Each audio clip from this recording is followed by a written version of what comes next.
plane ABC and plane BCE, they may, must, or cannot be the same plane. Well, here's an idea here.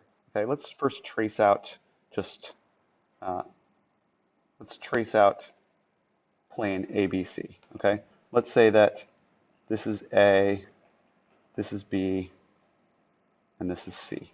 Okay, and there's plane BCE. Well, there's some other plane that contains at least these 2 points, right? So it could be a plane that does something like this. Let me choose a color here. Oops.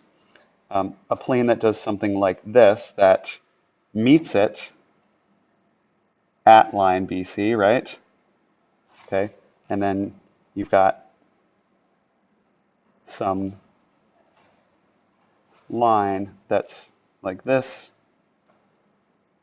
okay, where they meet, okay.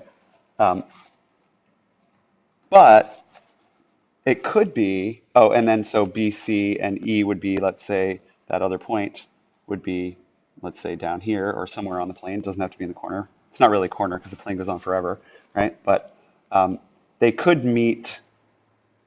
But if E was here on this same plane, and I'm going to erase this green right here and say, what if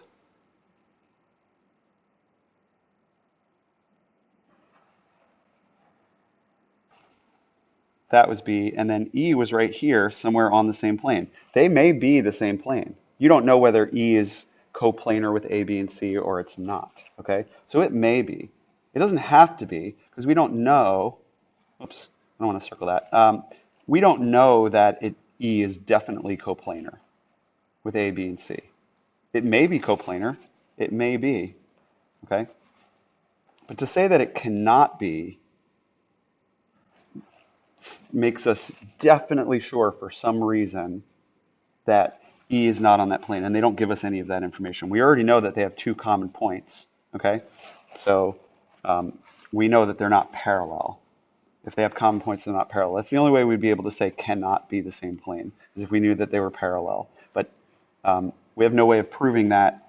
We can disprove it, though, by saying, well, they're sharing common points, so they're definitely not parallel. And so as long as E lands on the same plane as ABC, then they would be. But we're not sure, so we only say they may be.